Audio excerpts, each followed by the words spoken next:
إن الحمد لله نحمده ونستعينه ونستغفره ونعوذ بالله من شرور أنفسنا وسيئات أعمالنا من يهده الله فلا مضل له ومن يضلل فلا هادي له وأشهد أن لا إله إلا الله وحده لا شريك له وأشهد أن محمدًا عبده ورسوله أرسله بالهدى ودين الحق ليظهره على الدين كله وكفى بالله شهيدا. أما بعد فإن خير الحديث كتاب الله وخير الهدي هدي محمد صلى الله عليه وسلم وشر الأمور محدثاتها وكل محدثة بدعة وكل بدعة ضلالة وكل ضلالة في النار. فضیلت مآب علماء کرام، مشائخ، اساتذہ، دعات، مبلغین، گرامی منزلت اور انتہائی قابل احترام اور لائق تکریم حضرات، برادران اسلام، حاضرین کرام، یہ کانفرنس یا اللہ مدد کے نام سے جو منعقد ہوئی ہے، اس کا پیغام تو آپ انشاءاللہ العزیز ہمارے ذی وقار اور فضیلت مآب علماء اور خطباء سے اس کے مختلف پہلوؤں پر گفتگو سنیں گے۔ میں صرف ایک بات کرنا چاہتا ہوں کہ ہم نماز کے اندر اللہ رب العزت سے عہد کرتے ہیں، ایاک نعبد و ایاک نستعین، اللہ ہم خاص تیری ہی عبادت کرتے ہیں اور اے ہمارے مالک خاص آپ ہی سے ہم مدد مانگتے ہیں۔ یہ اللہ کے ساتھ ہمارا عہد ہے کہ اللہ ہمارا مددگار، ہمارا کارساز، ہمارا دستگیر، ہمارا ہر وقت ملجا و ماوا صرف تو ہے۔ ہم اپنے ہر کام میں تیری طرف رجوع کرتے ہیں، تجھی سے مدد طلب کرتے ہیں اور تیرے سوا حقیقی مددگار اور کوئی نہیں۔ تو انسان کمزور ہے، انسان محتاج ہے، انسان فقیر ہے، جیسا کہ اللہ جل شانہ نے فرمایا ہے خلق الانسان ضعیفا، انسان کمزور ہے اور انسان فقیر ہے۔ انتم الفقراء الی اللہ۔ تو اس فقر و احتیاج اور اس ضعف کی وجہ سے انسان کو مدد کی ضرورت ہوتی ہے، انسان کو سہارے کی ضرورت ہوتی ہے۔ تو اصل سہارا اللہ رب العزت ہے اور اصل مددگار اللہ رب العزت ہے۔ تو انسان کو اپنی زندگی کے تمام کاموں کے اندر اللہ رب العزت سے ہی مدد طلب کرنی چاہیے، جیسا کہ رسول اکرم صلی اللہ علیہ وسلم نے حضرت عبداللہ ابن عباس رضی اللہ تعالیٰ عنہ کو وصیت کی تھی۔ فرمایا تھا اذا سألت فاسأل اللہ، جب مانگنا ہو تو اللہ سے مانگو، اس لیے کہ ساری کائنات کے خزانے اللہ کے پاس ہیں۔ اللہ رب العزت وَلِلَّهِ خَزَائِنُ السَّمَاوَاتِ وَالْأَرْضِ، آسمان و زمین کے سب خزانے اللہ کے پاس ہیں اور اللہ رب العزت ہی دیتے ہیں، وہی معطی ہیں، وہی وہاب ہیں، وہی رزاق ہیں اور اس کے سوا کوئی نہیں ہے۔ اللہ رب العزت ہی سب کو سب کچھ دیتے ہیں، زندگی دینے والا بھی وہ ہے، عزت دینے والا بھی وہ ہے، عافیت دینے والا بھی وہ ہے، اور دنیا کے ہر کام کے اندر جو کچھ بھی انسان کو ملتا ہے وہ اللہ کی عطا اور اللہ کی دین ہے۔ تو اس لیے انسان جب مانگے تو اللہ سے مانگے اور اس یقین کے ساتھ مانگے کہ جو اللہ سے مانگتا ہے اللہ اس کو دیتا ہے۔ اور حدیث میں آتا ہے رسول اکرم صلی اللہ علیہ وسلم نے فرمایا کہ جو آدمی یہ چاہتا ہے کہ اس کی دعا قبول کی جائے تو وہ اپنے خوشی کے دنوں میں، اپنے راحت اور آرام کے دنوں میں اللہ سے زیادہ مانگے۔ دنیا کا تو اصول یہ ہے نا کہ جو زیادہ مانگتا ہو لوگ اس کو نظر انداز کر دیتے ہیں، لوگ اس کو کہتے ہیں کہ یہ تو روز ہی آتا ہے، اس کو نظر انداز کر دیتے ہیں۔ لیکن جو اللہ سے روز مانگتا ہے، جب وہ اللہ سے مانگے تو اللہ رب العزت کہتے ہیں یہ تو ہمارے دروازے پہ روز آنے والا ہے، اللہ تعالیٰ اس کو پہلے دیتے ہیں۔ نبی صلی اللہ علیہ وسلم نے فرمایا کہ جو چاہتا ہے کہ اس کی مشکل کے وقت دعا قبول کی جائے تو وہ اپنی آسانی اور اپنی وسعت اور اپنی خوشحالی کے زمانے میں اللہ رب العزت سے زیادہ مانگے، اس لیے کہ دعا ایسی عبادت ہے تو اللہ رب العزت کو بہت ہی پسند ہے، بہت ہی پسند ہے۔ اللہ رب العزت نے فرمایا فادعونی وَإِذَا سَأَلَكَ عِبَادِي عَنِّي فَإِنِّي قَرِيبٌ فَلْيَسْتَجِيبُوا لِي وَلْيُؤْمِنُوا بِي لَعَلَّهُمْ يَرْشُدُونَ أُجِيبُ دَعْوَةَ الدَّاعِ إِذَا دَعَانِ، دعا کرنے والے کی دعا میں قبول کرتا ہوں جب وہ مجھ سے دعا کرتا ہے۔ تو اللہ رب العزت سے انسان مانگے وَإِذَا اسْتَعَنْتَ فَاسْتَعِنْ بِاللَّهِ، اور جب مدد طلب کرنی ہو تو اللہ رب العزت سے مدد طلب کرے انسان، اس لیے کہ اللہ کے سوا کوئی نہیں، وَمَن نَّصْرُ إِلَّا مِنْ عِندِ اللَّهِ، مدد اللہ کی طرف سے ہوتی ہے۔ انسان کا یہ یقین ہونا چاہیے اور اللہ رب العزت سے انسان کو مدد طلبی کرنی چاہیے۔ تو یہ کانفرنس جو ہے یہ عنوان ہے اس کا، اور یہ یقین ہونا چاہیے انسان کا، بالخصوص جو مسلمان ہے اس کو اللہ کے سوا کسی سے امید نہیں رکھنی چاہیے، ساری امیدیں اللہ سے وابستہ کرنی چاہیے، اور دعا، التجا، ضرورت کا اظہار، حاجت کو پیش کرنا، اپنی حاجات کو پیش کرنا، لا تدع لنا حاجتاً ہی لک رضا الا قضیتها یا ارحم الراحمین، اے اللہ ہماری کوئی ایسی ضرورت اور حاجت نہ رہنے دے جس میں تیری رضا ہو، اللہ تو اس کو پورا کر دے، ہماری پریشانیاں دور کر دے۔ ولا تدع لنا ہما الا فرجتہ ولا غما، اللہ کوئی غم اور پریشانی نہ رہنے دے تو اس کو دور فرما دے، ہمیں عافیت نصیب فرما دے۔ تو اس کانفرنس کا یہ پیغام ہے کہ انسان کو اپنا اللہ کے ساتھ تعلق جوڑنا چاہیے۔ اللہ رب العزت ہمارے بزرگ تھے، اللہ تعالیٰ ان کے درجات بلند فرمائے، تو وہ کہتے تھے کہ اللہ کے ساتھ انسان کا راز و نیاز یہ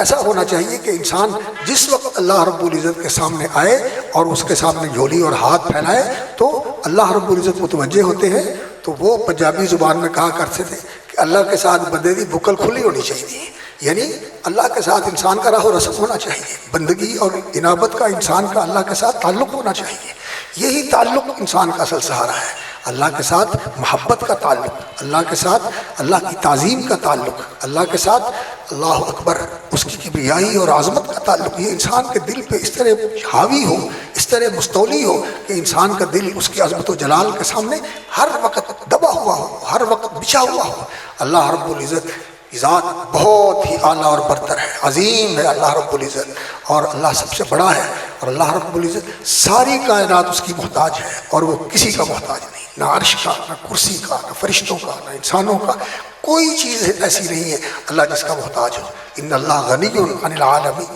اللہ تعالیٰ ہر چیز سے بے نیاز ہے اور سارے اللہ کے محتاج ہیں۔ اللہ الصمد، سب اسی کی طرف رجوع ہوتے ہیں اور اسے کسی کی پرواہ نہیں ہے۔ تو یہ چیز انسان کے دل میں ہونی چاہیے، اور یہی بندگی ہے، اللہ رب العزت کو محبت کے ساتھ اپنا معبود حقیقی ماننا، اور اللہ کی طرف رجوع اور اللہ کی طرف انابت ہونا، اور اللہ کے ساتھ انسان کا ایسا تعلق ہو کہ ہر وقت اس تعلق کو انسان محسوس کرے، انسان کا دل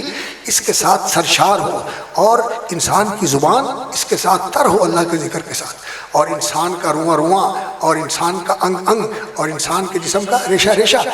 اس کے اندر اللہ رب العزت کے ساتھ اس تعلق کا اثر ہونا چاہیے، اس کا تعلق کا اثر ہونا چاہیے۔ جیسے حدیث میں آتا ہے کہ جو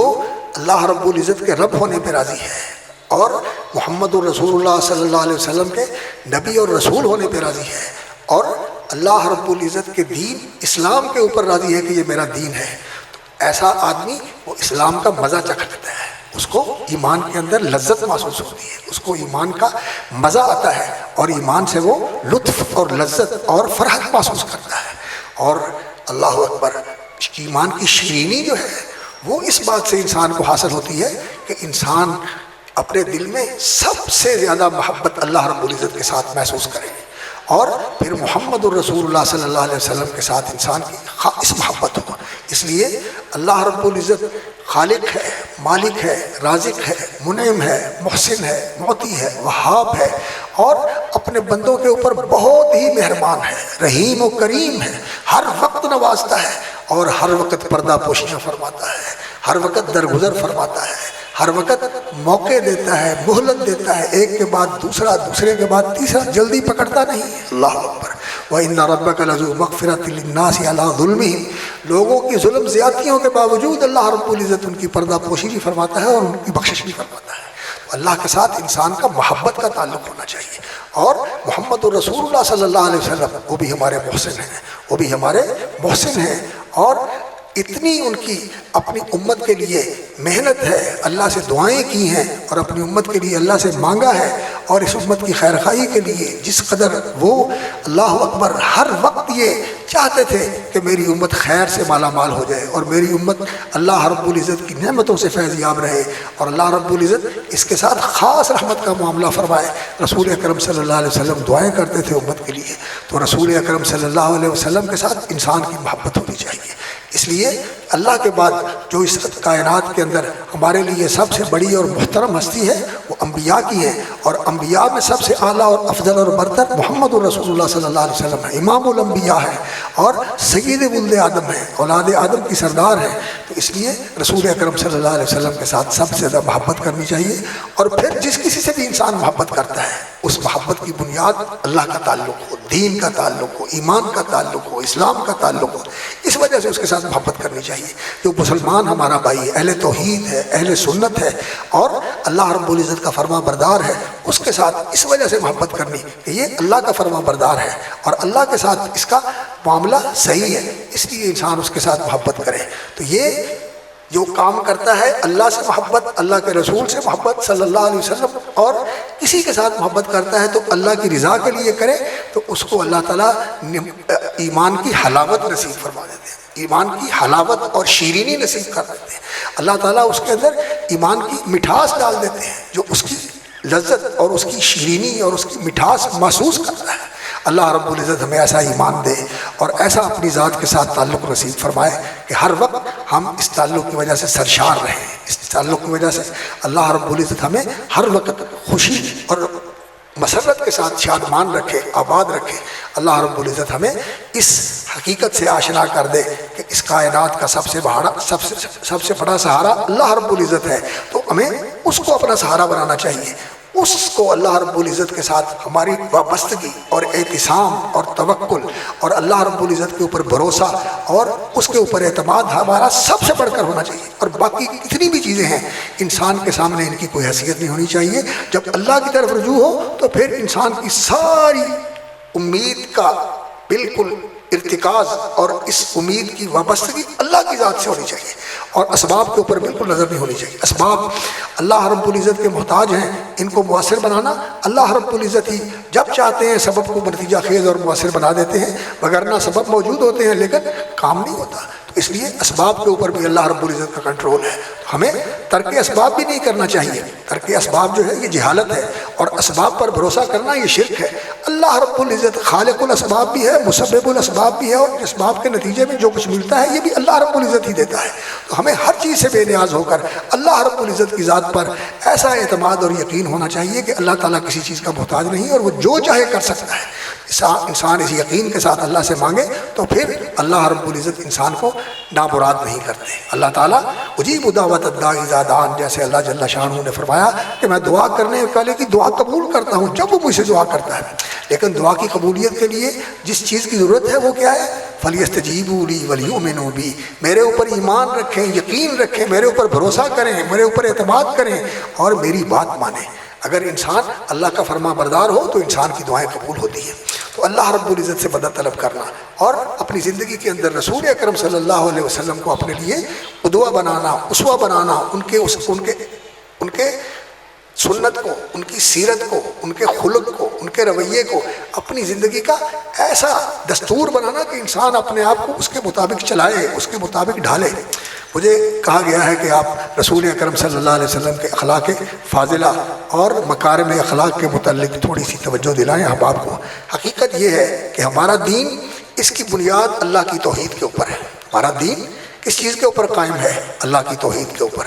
اللہ رب العزت کو واحد لا شریک ماننا، اس کی ربوبیت میں، اس کی الوہیت میں سنتا ہے، اور ہم ایک وقت میں 2-3 لوگوں کی بات بھی سنیں تو ملتبس ہو جاتی ہے، ہمارا اختلاط ہو جاتا ہے، لیکن اللہ رب العزت کائنات کی ہر چیز اس سے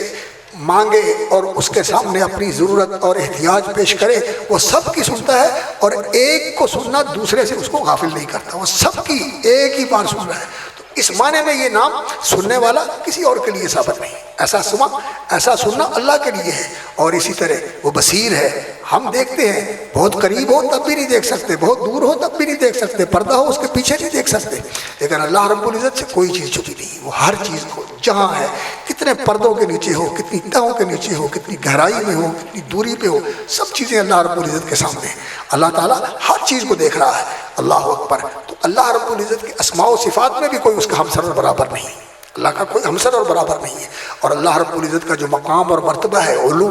اور عظمت اور کبریائی اور جلال، اس میں کوئی اللہ رب العزت کا برابر نہیں ہے، ہمسر نہیں ہے۔ صرف اللہ رب العزت کی ذات ہے جو سب سے اعلیٰ اور برتر ہے، سارے اس کے محتاج ہیں، وہ کسی کا محتاج نہیں۔ اور اللہ رب العزت کسی کا، اللہ اکبر، ایسا نہیں کہ اللہ پر کسی کا زور چلتا ہو، اللہ رب العزت کو کوئی دبا سکتا ہو، اللہ رب العزت کے سامنے کوئی آگے بڑھ کے کوئی بات کہہ سکتا ہو، سب اس کے سامنے عاجزی کے ساتھ، تضرع کے ساتھ اور انکسار کے ساتھ، اور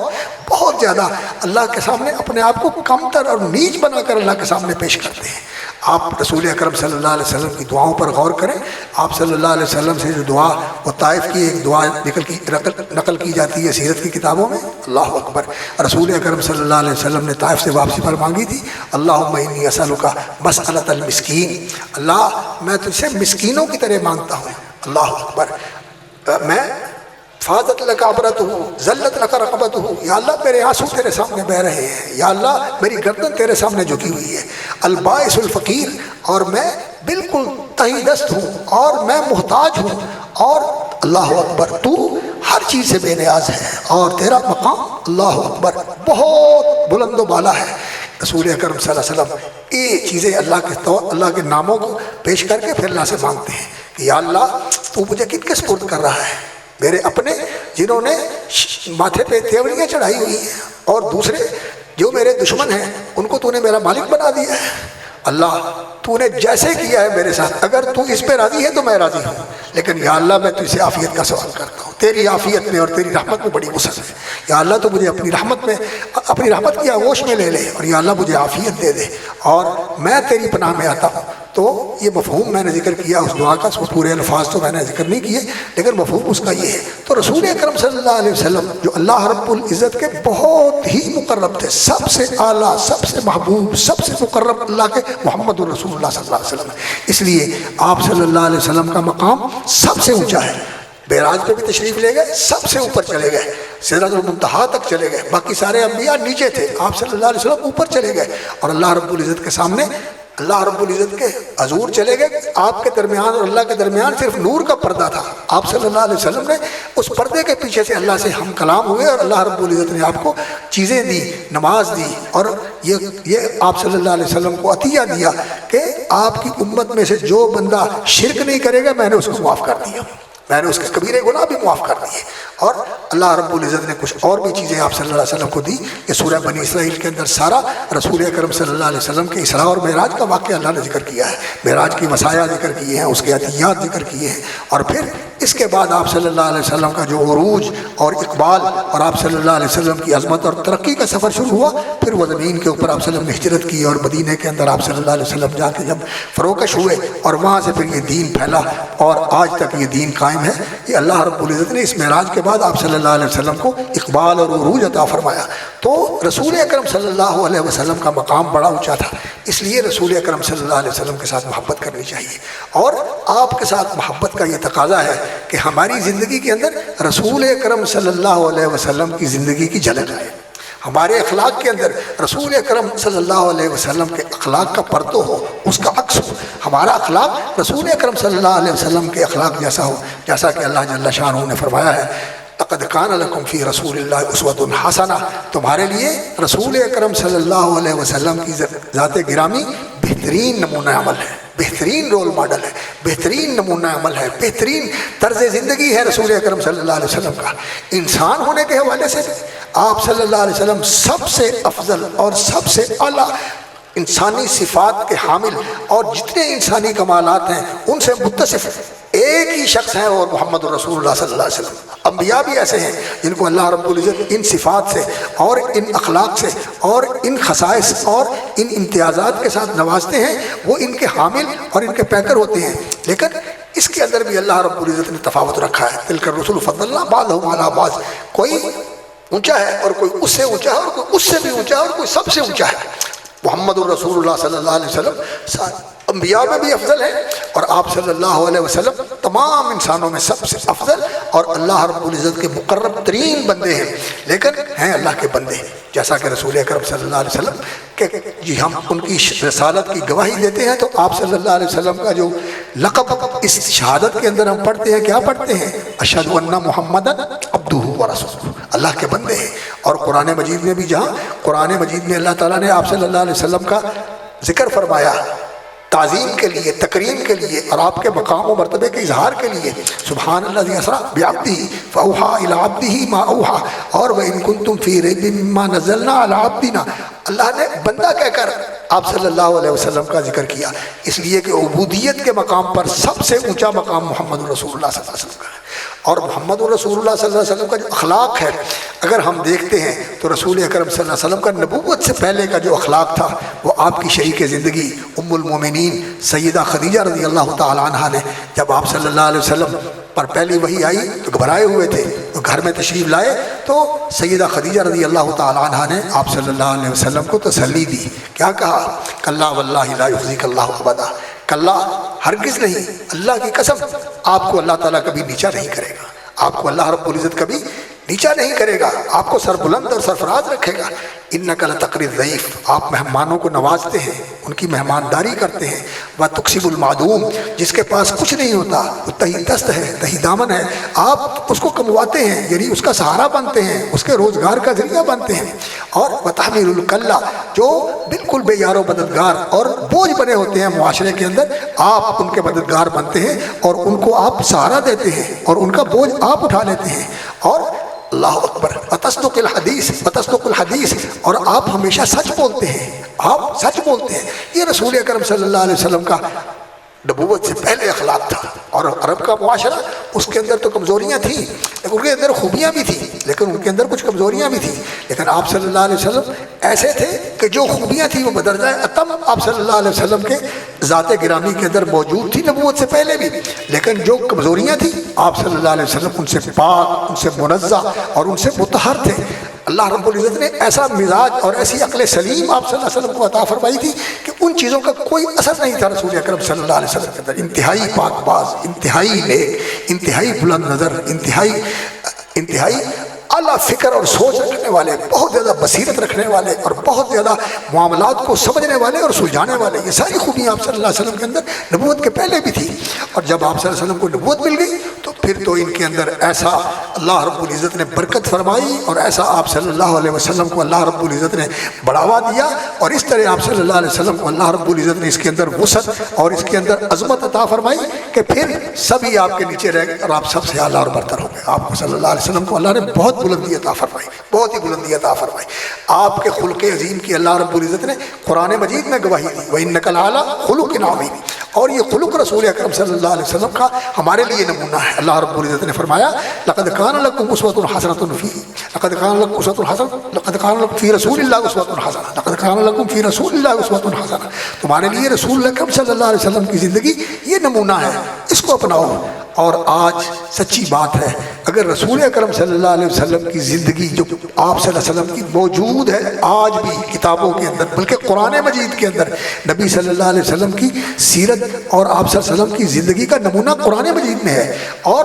حدیث کے اندر ہے، سیرت کے اندر ہے۔ جب ہم اس کو دیکھتے ہیں اور پھر اپنا جائزہ لیتے ہیں، اپنے ماحول کو دیکھتے ہیں، تو بڑی مایوسی ہوتی ہے کہ رسول اکرم صلی اللہ علیہ وسلم والا خلق آج ہمارے اندر نہیں رہا، بہت کمیاب ہو گیا۔ میں یہ تو نہیں کہتا کہ معدوم ہو گیا یا نایاب ہو گیا، نہیں، کمیاب ہو گیا، بہت خال خال نظر آتا ہے، کہیں کہیں نظر آتا ہے۔ اکثر لوگ جو ہیں وہ رسول اکرم صلی اللہ علیہ وسلم سے محبت تو کرتے ہیں، لیکن آپ صلی اللہ علیہ وسلم کی اتباع میں کمی ہے، آپ صلی اللہ علیہ وسلم کے خلق کو اپنا خلق نہیں بنایا، آپ صلی اللہ علیہ وسلم کا جو طرز عمل تھا وہ ہماری زندگی کے اندر نظر نہیں آتا۔ تو ہمیں چاہیے کہ ہم رسول اکرم صلی اللہ علیہ وسلم کو اپنا قدوہ بنائیں، اپنا رہبر بنائیں، اپنا پیشوا اور امام بنائیں، اور آپ صلی اللہ علیہ وسلم کے نقش قدم پر چلنے کی کوشش کریں۔ اور خاص طور پر جو رسول اکرم صلی اللہ علیہ وسلم کے علم کے وارث ہیں، جو رسول اکرم صلی اللہ علیہ وسلم کے ممبر اور آپ کی مسرت کے وارث ہیں، آپ کے مصلی کے وارث ہیں، اہل علم، اللہ تعالیٰ ان کی زندگیوں میں برکت کرے۔ ہمیں اس چیز کا بہت اہتمام کرنا چاہیے کہ رسول رسول اکرم صلی اللہ علیہ وسلم کا اخلاق ہماری زندگی کے اندر آ جائے.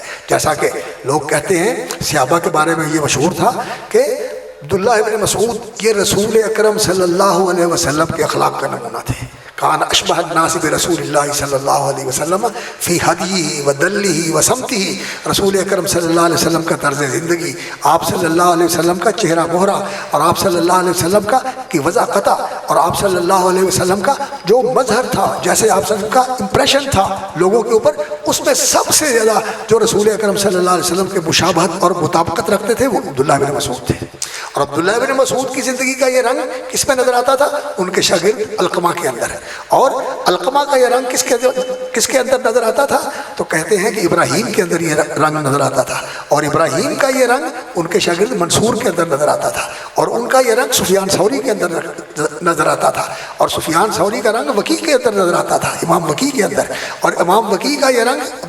امام احمد ابن حنبل کے اندر نظر آتا تھا. یہ چیز ایسے منتقل ہوتی تھی. آج وہ چیز نہیں رہی، آج کمزوریاں آ گئی. تو رسول اکرم صلی اللہ علیہ وسلم کا جو سب سے بڑا وصف تھا، آپ صلی اللہ علیہ وسلم سچے تھے. زندگی کے اندر آپ صلی اللہ علیہ وسلم کے کذب نہیں تھا، جھوٹ نہیں تھا. اور آپ صلی اللہ علیہ وسلم نے فرمایا علیکم بالصدق، سچائی کو لازم پکڑو، سچے بولو، سچ بولو اور سچائی کو اپناؤ. اللہ اکبر. اللہ کے ساتھ بھی سچا ہونا چاہیے، دین کے ساتھ بھی سچا ہونا چاہیے، اور جو بات کہے انسان سچی کہے. اتقوا اللہ وقولوا قولا سدیدا. اللہ سے ڈرتے رہو اور ہمیشہ سچی بات کرو. اللہ تعالیٰ تمہارے کام سنوار دے گا، یصلح لکم اعمالکم، گناہ بخش دے گا، اور اللہ رب العزت تمہیں کامیابیاں عطا فرمائے گا. صدق کے اندر اللہ نے نجات رکھی ہے. حضرت کعب بن مالک کہتے تھے کہ اللہ رب العزت نے مجھے صدق کے ساتھ نجات دی، مجھ سے کوتاہی ہو گئی، رسول اکرم صلی اللہ علیہ وسلم نے مقاطع بھی فرما دیا، اور آخر جب آپ صلی اللہ علیہ وسلم کے پر وحی آئی اور اللہ رب العزت نے ہماری توبہ قبول کر لی تو سچ کی وجہ سے، تو پھر کہتے ہیں کہ میں نے سچ کو اپنی زندگی کا دستور بنا دیا. تو آپ صلی اللہ علیہ وسلم نے ہمیں یہ تعلیم دی ہے کہ علیکم بالصدق، سچ بولو. ان الصدق یہدی الی البر، یہ نیکی کی طرف بلاتا ہے اور نیکی جنت کی طرف لے کے جاتی ہے. اور انسان سچ بولتا رہتا ہے تو اللہ رب العزت اس کو صدیق لکھ دیتے ہیں، سچا لکھ دیتے ہیں. اور اس امت کے اندر صدیق ہیں اور ہوں گے، لیکن جو سب سے بڑے صدیق ہیں اس امت کے اندر وہ ابوبکر صدیق رضی اللہ تعالیٰ عنہ. وہ صدیق تھے، اللہ رب العزت نے ان کو صدیقیت کا مقام عطا فرمایا تھا. اور امام احمد بن حنبل کے بارے میں بھی کہتے ہیں کہ وہ بھی صدیق تھے اس امت کے، اور بھی کئی لوگوں کے بارے میں کہا گیا ہے. تو انسان کو صدق کو لازم پکڑنا چاہیے، صدق اپنی زندگی کے اندر اپنا لو، اس کے اندر اللہ نے بڑی برکت رکھی ہوئی ہے. رسول اکرم صلی اللہ علیہ وسلم نے اپنے مخاطبین سے یہ سوال کیا تھا اور اسے پوچھا تھا کہ آج تک میں نے تمہارے اندر زندگی گزاری ہے، مجھے تم نے کیسے پایا ہے؟ حال میری زندگی کا کبھی کوئی جھوٹ تمہارے سامنے آیا ہے؟ تو کہتے ہیں ما جربنا علیک الا صدقا، ہمیں تو آپ کے سچائی کا تجربہ ہے، آپ کی زندگی میں جھوٹ نہیں ہے. تو آپ صلی اللہ علیہ وسلم سچے تھے، ہمیں سچے ہونا چاہیے، سچ کو اپنانا چاہیے. آج ہمارے اندر سچ نہیں رہا، اللہ اکبر، بہت زیادہ بناوٹ آ گئی ہے، تصنع آ گیا ہے، اختراع آ گیا ہے، اور سچائی نہیں رہی. سچائی ہمارے معاشرے کے اندر سے نکل گئی. کئی لوگ ہیں جو الحمدللہ اس کا اہتمام کرتے ہیں، لیکن اکثریت کے اندر یہ ہے کہ بس بات جو ہے نا وہ کدھر کی کدھر کر دی. یہ منافقت ہے. منافقت جو ہے یہ جھوٹ ہوتا ہے، اس کے اندر لوگ جھوٹ بولتے ہیں. ایمان جو ہے یہ انسان کو صدق کی طرف لے کے آتا ہے. اور اسی طرح رسول اکرم صلی اللہ علیہ وسلم امین تھے، سچے تھے اور امین تھے، صادق اور امین تھے، امانت دار تھے. آپ صلی اللہ علیہ وسلم کی جو ذمہ داری تھی، جو آپ صلی اللہ علیہ وسلم کے پاس امانت تھی، جو آپ صلی اللہ علیہ وسلم کے پاس راز تھا، آپ صلی اللہ علیہ وسلم اس کو محفوظ رکھتے تھے. آپ صلی اللہ علیہ وسلم نے کبھی امانت میں خیانت نہیں کی. جو اللہ کی طرف سے امانت تھی دین کو پہنچانا، اس میں بھی خیانت نہیں کی، پورا پہنچا دیا. اور جو مکے کے لوگ تھے باوجود اس کے کہ آپ صلی اللہ علیہ وسلم کو مانتے نہیں تھے کہ رسول ہیں، لیکن امانتیں ان کی آپ صلی اللہ علیہ وسلم کے پاس ہوتی تھی. جب آپ نے ہجرت فرمائی تو حضرت علی رضی اللہ تعالیٰ عنہ کو پیچھے چھوڑا کہ یہ امانتیں لوگوں کو واپس کر کے آنا ہے. آپ صلی اللہ علیہ وسلم امین تھے، دین کے بھی امین تھے اور رازوں کے بھی امین تھے. اور پھر جو کسی کے ساتھ ایسا معاملہ ہوا کہ اس نے آپ کے پاس امانت رکھی تو آپ صلی اللہ علیہ وسلم نے اس کو ادا کیا. تو آج ہمارے اندر خیانت بہت زیادہ ہو گئی ہے. اللہ رب العزت نے فرمایا اتقوا اللہ والرسول، اللہ کے ساتھ خیانت نہ کرو، اللہ کے رسول کے ساتھ خیانت نہ کرو. یعنی جو ہمارا اللہ کے ساتھ تعلق ہے عبودیت کا، فرما برداری کا، اس کو اگر انسان مخدوش کر دے اور اس کے اندر انسان کمی لے آئے تو اللہ کے ساتھ خیانت ہوگی. اللہ کے رسول کا جو حق ہے اطاعت کا، اتباع کا، اس کے اندر اگر انسان کمی کرتا ہے تو اس کے اندر کوتاہی ہوگی، خیانت ہوگی، اللہ اور اس کے رسول کے ساتھ بھی خیانت نہ کرے۔ وَتَخُونُوا أَمَانَاتِكُمْ، اور جو امانتیں ہیں، دین بھی امانت ہے اور ایمان کے جو اعمال ہیں یہ بھی امانت ہیں، اور زندگی کے اندر جو اللہ نے ہمیں وسائل دیے ہیں، جو اللہ تعالیٰ نے ہمیں مواقع دیے ہیں، یہ بھی امانت ہے۔ ان کے اندر بھی انسان کو امین ہونا چاہیے اور ان کا جو حق ہے اور جو ذمہ داری ہے پوری کرنی چاہیے۔ اللہ اکبر۔ اور جب امانت ضائع ہو جائے گی تو پھر لوگوں کے اندر پھر زوال آ جائے گا، اور یہ لوگ جو ہیں یہ مشکلات اور پریشانیوں کے اندر مبتلا ہو جائیں گے۔ اور آپ صلی اللہ علیہ وسلم سے پوچھا گیا کہ امانت کا ضیاع کب ہوتا ہے؟ تو فرمایا اذا وسد الامر الی غیر اہلہ، نہ اہلوں کے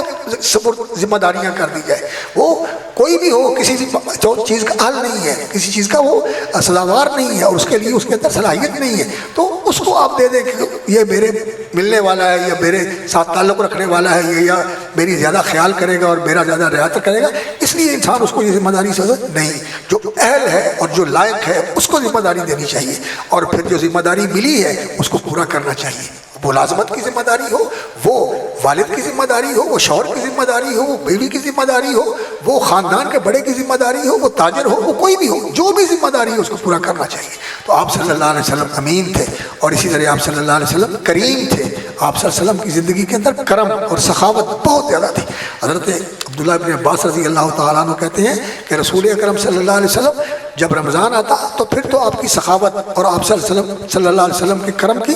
بات انتہا ہو جاتی تھی، ایسے جیسے ہوا چل رہی ہے، آندھی چل رہی ہے، اس طرح آپ صلی اللہ علیہ وسلم کی نوازشات ہوتی تھی۔ اور ویسے آپ صلی اللہ علیہ وسلم اتنے کریم تھے کہ جس نے بھی جو چیز مانگی آپ صلی اللہ علیہ وسلم نے دے دی۔ آپ صلی اللہ علیہ وسلم نے کبھی کسی کو نہ نہیں کی، آپ صلی اللہ علیہ وسلم دے دیتے تھے جو بھی آتا تھا، اور ایسے دیتے تھے کہ آپ صلی اللہ علیہ وسلم پرواہ بھی نہیں کرتے تھے کتنا لے گیا۔ جیسے کہ ایک آدمی آیا اور وہ کہنے لگا محمد صلی اللہ علیہ وسلم تو اس طرح دیتے ہیں، اتنے دیالو ہیں کہ آپ صلی اللہ علیہ وسلم کو خیال ہی نہیں ہوتا کہ ختم ہو جائے گا، اور ایسے ہی تھے آپ صلی اللہ علیہ وسلم، انتہائی کریم۔ تو انسان کو سخی اور کریم ہونا چاہیے۔ رسول اکرم صلی اللہ علیہ وسلم بہت ہی کریم تھے، اور آپ صلی اللہ علیہ وسلم کے اندر سماحت تھی۔ آپ صلی اللہ علیہ وسلم دریا دل تھے، کھلے دل والے تھے۔ آپ صلی اللہ علیہ وسلم سے پوچھا گیا کہ سب سے افضل ایمان کیا ہوتا ہے؟ تو فرمایا الصبر والسماحہ۔ افضل ترین ایمانی صفات جو ہے نا وہ یہ ہے کہ انسان کے اندر صبر ہو، تحمل ہو، انسان کے اندر پختگی ہو، اور انسان کے اندر دلی طور پر مضبوط ہو، انسان ایسا کمزور دل نہ ہو کہ ذرا سی بات پہ گھبرا جائے۔ انسان کے اندر صبر ہونا چاہیے، اور انسان کے اندر سماحت ہونی چاہیے۔ جب بھی کوئی معاملہ کرے سماحت کے ساتھ، کھلے دل کے ساتھ، آسانی کے ساتھ کرے۔ نبی صلی اللہ علیہ وسلم نے فرمایا اللہ تعالیٰ اس بندے کے ساتھ محبت کرتا ہے سمحن اذا باع وسمحن اذا اشترى، بیچے بھی تو کھلے دل کے ساتھ، دریا دلی کے ساتھ، ایسا کرسی اور ایسا آدمی کو کسی چیز کے اندر ایسا نہیں ہونا چاہیے کہ چھوٹی چھوٹی چیزوں کے اندر چھوٹی چھوٹی چیزوں کے اندر انسان گھسا رہے اور ان کا کہے کہ میں نے نہیں چھوڑنا، نہیں، کھلا کھلا معاملہ کرنا چاہیے انسان کو۔ سمحن اذا باع، بیچتے ہوئے بھی، سمحن اذا اشترى، خریدتے ہوئے بھی انسان کو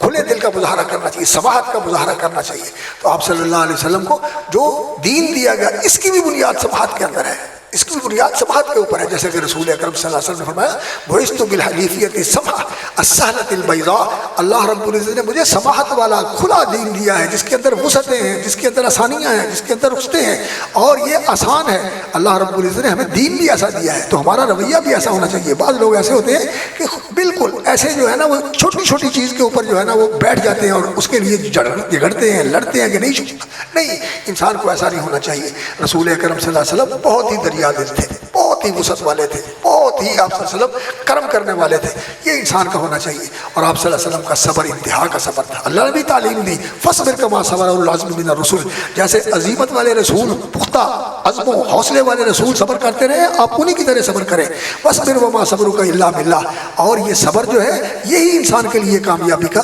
ذریعہ ہے۔ اس صبر کے اندر اللہ رب العزت نے انسان کی کامیابی اور آسانی رکھی ہوئی ہے، اس لیے انسان کو صبر والی زندگی اپنانی چاہیے۔ اور صبر کا ایک معنی تو یہ ہوتا ہے کہ دین کے اوپر استقامت اختیار کرے، منہیات سے اپنے آپ کو روک کے رکھے، اور مشکل آ جائے تو اس وقت انسان ہمت نہ ہارے، اللہ سے امید رکھے اور اللہ سے کبھی مایوس نہ ہو، اللہ رب العزت پر حسن ظن رکھے، اللہ رب العزت سے امید رکھے کہ اللہ تعالیٰ مجھے نوازے گا، تو انشاءاللہ اللہ تعالیٰ نوازتا ہے، اللہ تعالیٰ اپنے بندوں کو مایوس نہیں کرتا۔ صبر اور شکر جو چیز اللہ نے دی ہے اس کے اوپر شکر کرنا. کوئی چیز اگر معمولی بھی ہے تو اس کا انسان اس کے اوپر شکر کرے. اور جو اللہ رب العزت نے نعمتیں دی ہیں انسان کا شکر تو ادا ہی نہیں کر سکتا. اس جسم کے اندر جو نعمتیں ہیں, اس کائنات کے اندر جو نعمتیں ہیں, رشتے ناتوں کے اندر جو نعمتیں ہیں اللہ رب العزت نے ہمیں عطا فرمائی, یہ بے انتہا ہے, گنی نہیں جا سکتی. اور اللہ رب العزت نے ہمارے کسی استحقاق کے بغیر بلکہ ہمارے سوال کے بغیر اللہ رب العزت نے سب کچھ دیا ہوا ہے ہمیں. اللہ اکبر. وآتاکم من کل ما سألتموہ, جو ہماری ضرورت ہے ہمیں اس کا پتہ بھی نہیں ہوتا کہ ہماری کیا کیا ضرورت ہے. اللہ رب العزت نے وہ ساری ہماری ضرورتیں پوری کی ہوئی ہیں. ہمارے جسم کے اندر, ہمارے ماحول کے اندر, ہماری زندگی کے اندر جس جس چیز کی ضرورت ہے اللہ رب العزت نے سب فراوانی کے ساتھ وہ چیزیں عطا کی. جتنی کسی چیز کی زیادہ ضرورت ہے اتنا ہی اس کو زیادہ آسان کیا ہوا ہے. ہم سانس لیتے ہیں فضا کے اندر, یہ آکسیجن اگر خرید کے ہمیں استعمال کرنی پڑے تو بتائیں کتنے لوگ مشکل میں پڑ جائیں. اللہ رب العزت نے اتنی فراوانی کے ساتھ رکھی ہوئی ہے کہ ہم جہاں بھی ہوتے ہیں یہ ہمارے پاس موجود ہوتی ہے. اور جو اندر سسٹم لگایا ہوا اللہ رب العزت نے اس کو جذب کر کے اور جسم کا حصہ بنا کے اس جسم کو تندرست رکھنا اور اس جسم کو فعال رکھنا, زندہ رکھنا, اللہ رب العزت نے جو اس کے لیے نظام بنایا ہوا ہے انسان حیران ہو جاتا ہے. تو اللہ تعالیٰ کی نعمتیں بے شمار ہیں. انسان کو اللہ تعالیٰ کا شکر ادا کرنا چاہیے. اور اگر کوئی چیز نہیں ہے انسان کے پاس تو جو چیزیں موجود ہیں اس کو دیکھ کر شکر کرے, اور وہ جو نہیں ملی اس میں یہی سمجھے کہ اللہ تعالیٰ بہتر جانتا ہے, شاید اس میں میرے لیے بہتری نہیں ہے. اگر بہتری ہے یا اللہ تو مجھے عطا فرما دے, اللہ سے مانگے. تو رسول اکرم صلی اللہ علیہ وسلم صابر بھی تھے اور شاکر بھی تھے. اور آپ صلی اللہ علیہ وسلم کا شکر, اللہ اکبر. حضرت عائشہ رضی اللہ تعالیٰ عنہ نے کہا یا رسول اللہ آپ کا تو سب کچھ اللہ نے معاف کر دیا ہے, آپ پھر بھی اتنی لمبی عبادت کرتے ہیں, کھڑے ہوتے ہیں پاؤں سوج جاتے ہیں, سجدے میں جاتے ہیں تو آنکھیں ابل جاتی ہیں, اور کتنی کتنی دیر کھڑے رہتے ہیں. تو رسول اکرم صلی اللہ علیہ وسلم نے فرمایا افلا اکون عبدا شکورا, کیا میں اللہ کا شکر گزار بندہ نہ بنوں. شکر یہ ہے کہ انسان اللہ کی فرما برداری کرے, جو اللہ نے نعمت دی ہے اللہ کی عطا سمجھے, اس پر شکر کرے اور اس کو اللہ کی رضا کے مطابق استعمال کرے. اعملوا علی داؤد شکرا, اے داؤد کے گھرانے والوں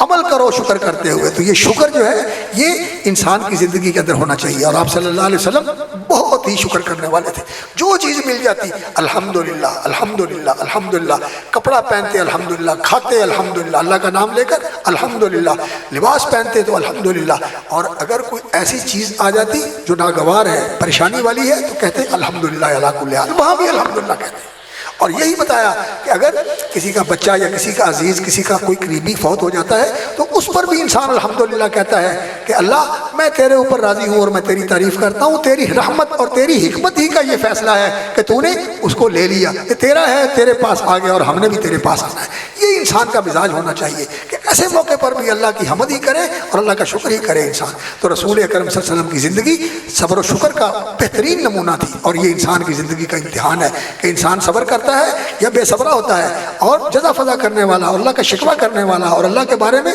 نعوذ باللہ منہ سے بعض دفعہ ایسی باتیں کر دیتا ہے جو اللہ کے شایان شان نہیں ہے. انسان کو ایسا نہیں ہونا چاہیے, اللہ کی تعریف ہی کرنی چاہیے, اللہ کی رضا پر راضی رہنا چاہیے. اللہ کی رضا پر راضی رہنا یہ بڑا اونچا مقام ہے, صبر و رضا. صبر جزا فضا نہ کرے اور رضا اس پر خوش ہو کہ اللہ تو نے کرم کیا ہے, میں تیرے اوپر راضی ہوں. رضیت باللہ ربا,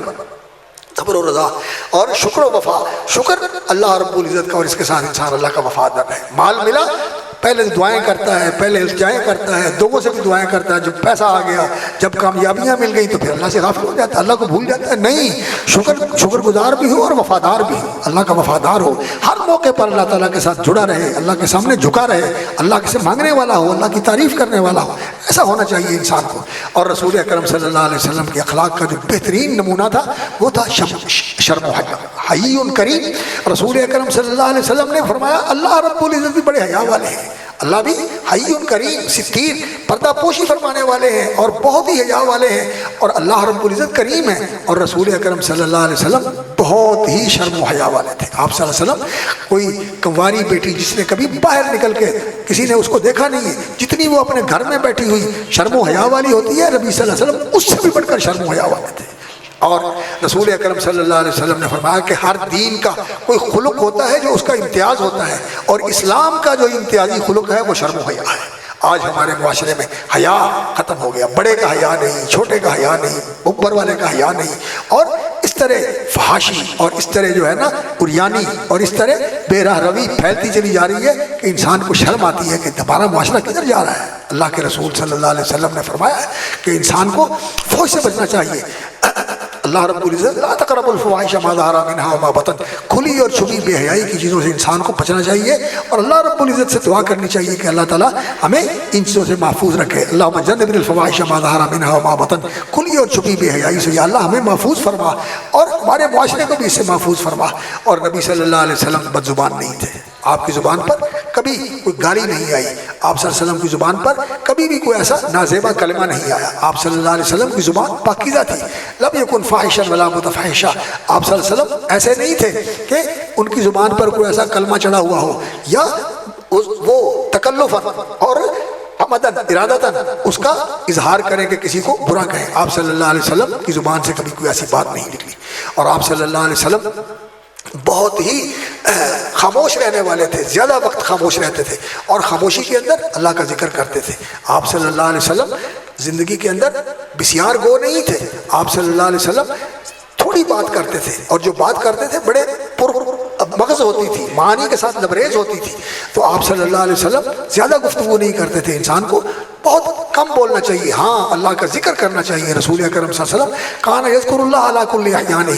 تمام حالات میں تمام مواقع پر اللہ کا ذکر کرتے تھے، اللہ سے غافل نہیں ہوتے تے۔ اور آپ صلی اللہ علیہ وسلم اللہ رب العزت کے ساتھ بہت ہی زیادہ مرتبط رہتے تھے، سبحان اللہ، الحمدللہ۔ ان چیزوں کی قدر و قیمت آپ صلی اللہ علیہ وسلم کے پاس بہت تھی۔ ہمارے پاس تو قدر و قیمت جو ہے وہ دنیا کی چیزوں کی ہے، دنیا کے اندر مقام و مرتبے کی ہے، جاہ و منصب کی ہے، عزت و اقتدار کی ہے، مال و دولت کی ہے، اثاثوں کی ہے، جاگیروں کی ہے۔ لیکن رسول اکرم صلی اللہ علیہ وسلم ایسے نہیں تھے۔ فرمایا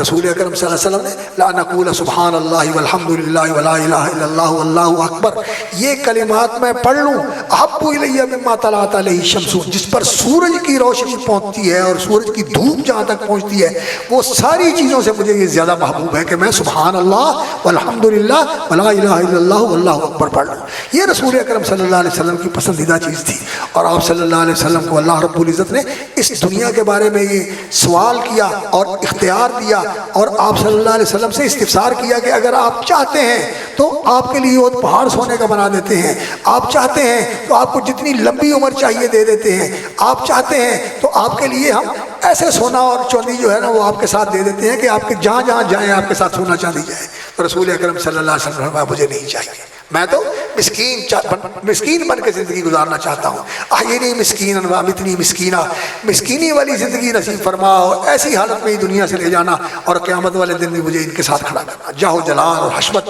اور جاہ و حشمت، ان چیزوں کا آپ صلی اللہ علیہ وسلم نے بالکل اللہ سے مانگی نہیں، اور اللہ رب العزت نے پیشکش بھی کی تو آپ صلی اللہ علیہ وسلم نے اللہ رب العزت سے کہا نہیں یا اللہ مجھے جنت چاہیے، مجھے تیرا قرب چاہیے، الرفیق الاعلیٰ، مجھے تیرے پاس آنا ہے۔ تو آپ صلی اللہ علیہ وسلم کا دنیا میں زہد تھا،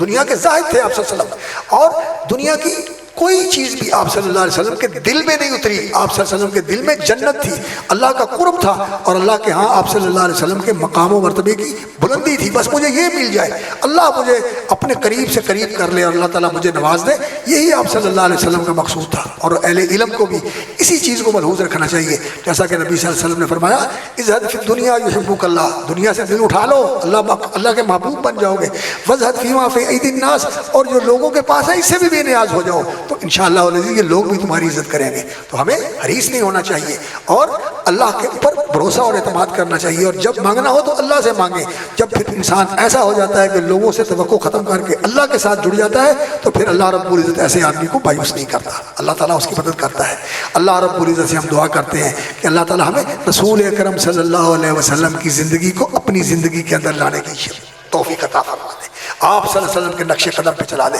آپ صلی اللہ علیہ وسلم وحی کے اوپر عمل کرتے تھے، آپ صلی اللہ علیہ وسلم کو فرمایا وَاتَّبِعْ مَا يُوحَىٰ إِلَيْكَ مِن رَبِّكَ، جو وحی آتی ہے اس کی پیروی کرو، اور آپ صلی اللہ علیہ وسلم نے اعلان کروایا إِنْ أَتَّبِعُ إِلَّا مَا يُوحَىٰ إِلَيَّ، میں صرف وحی کی پیروی کرتا ہوں۔ تو آپ صلی اللہ علیہ وسلم کا زندگی کا طریقہ کیا تھا جو قرآن نے بتایا ہے؟ قرآن کا مطلوب انسان اگر کامل نمونہ اس کا دیکھنا ہے تو محمد الرسول اللہ صلی اللہ علیہ وسلم ہے، اور محمد الرسول اللہ صلی اللہ علیہ وسلم کی زندگی کا نمونہ دیکھنا ہے تو آپ کے صحابہ ہیں، اور صحابہ کا جو نمونہ دیکھنا ہے تو آپ کے تابعین ہیں جو ان کے بعد آئے، اور پھر اس کا جو نمونہ دیکھنا ہے تو پھر ان ان لوگوں کو دیکھیں جو آج کے دور میں صحابہ اور تابعین کے طریقے کے اوپر چلتے ہیں۔ دعویٰ تو ہمارا ہے کہ ہم صحابہ اور تابعین کے طریقے کو اپناتے ہیں، لیکن اللہ کرے کہ یہ ہمارا دعویٰ حقیقی ہو جائے، یہ واقعاتی ہو جائے، یہ ہمارا عمل اور ہماری زندگی کے سارے امور جو ہیں وہ اس کی تصدیق کرنے والے بن جائیں، سچے رسول اکرم صلی اللہ علیہ وسلم کے تابع اور فرما بردار، اور آپ صلی اللہ علیہ وسلم کے صحابہ کے مطابق آپ صلی اللہ علیہ وسلم کے نقش قدم پر چلنے والے اللہ تعالیٰ ہمیں بنا دے، اور آپ صلی اللہ علیہ وسلم کی سچی محبت، اللہ اپنی محبت اور اپنے رسول صلی اللہ علیہ وسلم کی محبت، اللہ کے دین کی محبت ہمیں نصیب فرما دے، اور اس محبت کے ساتھ پھر انشاءاللہ العزیز نبی صلی اللہ علیہ وسلم نے فرمایا تھا جو جس سے سچی محبت کرتا ہے اللہ تعالیٰ اس کو اس کے ساتھ ملا دے گا۔ رسول اکرم صلی اللہ علیہ وسلم کا ساتھ نصیب کرے، آپ کے صحابہ کا ساتھ نصیب کرے، اور الحمدللہ اہل حدیث کا مسلک اور منہج یہی ہے کہ ہم اس دور میں رسول اکرم صلی اللہ علیہ وسلم کی پیروی کرتی ہیں جیسے صحابہ نے کی تھی، اور اس دنیا کے اندر تبدیلی کا راستہ بھی یہی ہے، مسلمانوں کی عزت اور مسلمانوں کی سرفرازی اور اس کی اس ذلت اور اس بے قدری سے نکلنے کا راستہ بھی یہی ہے کہ صحابہ جیسے مسلمان بنے، ہمیں صحابہ جیسا مسلمان بنا دے اللہ رب العزت، جیسے صحابہ مسلمان تھے، جو حکم آیا مان لیا، جہاں روک دیا رک گئے، جس طرف سے جدھر کو چلا دیا اس طرف چل نکلے، جیسا کر دیا اس کو اپنا لیا، دیکھا اسی کو اپنا لیا۔ اللہ تعالیٰ ہمیں ایسا کر دے جیسے صحابہ کرام تھے، اور اللہ رب العزت کے نقش قدم پہ چلنے کی توفیق عطا فرمائے، اور رسول اکرم صلی اللہ علیہ وسلم کا قرب اور آپ کے صحابہ کے ساتھ جنت کا داخلہ نصیب فرمائے۔ اقول قولی ھذا واستغفر اللہ لی ولکم انہ هو الغفور الرحیم۔ میں معذرت چاہتا ہوں علماء کرام سے کہ میں نے ایک طالب علم والی بات کی ہے آپ کے سامنے، اللہ رب العزت آپ کے علم و فضل میں اضافہ فرمائے اور آپ کا سایہ عاطفت برقرار رکھے، اللہ تعالیٰ آپ کے ذریعے لوگوں کی اصلاح فرمائے اور اسلام کو نفع پہنچائے، اللہ رب العزت اہل حدیث کو اس چیز کی توفیق عطا فرمائے کہ ہم صحیح معنوں میں اہل حدیث بن جائیں، اہل سنت بن جائیں، صحابہ کے ساتھ جیسے نبی صلی اللہ علیہ وسلم کا دین ان کے اندر تھا، اللہ تعالیٰ ہمارے اندر بھی اس دین کو اسی طرح زندہ کر دے۔ اقول قولی ھذا واستغفر اللہ لی ولکم انہ هو الغفور الرحیم۔ جزاک اللہ خیرہ۔ یقیناً ہماری خوش نصیبی ہے کہ محترم آپ صاحب تشریف لائے، اور باوجود طبیعت کی خرابی کے، گلے کی خرابی کے، انہوں نے نصیحت فرمائی۔ یقین مانیے کہ یہ زندگی گزارنے کے صحیح معنوں میں طریقے ہیں جو انسان کو ہدایت کی طرف لے جاتے ہیں، اور ہدایت کی صورت میں اللہ کی رضوان کا سبب بنتے ہیں، اللہ کی رضوان کی صورت میں اللہ کی جنتوں کا جو ہے وہ وارث بننے کا یہ سبب اور ذریعہ بنتے ہیں۔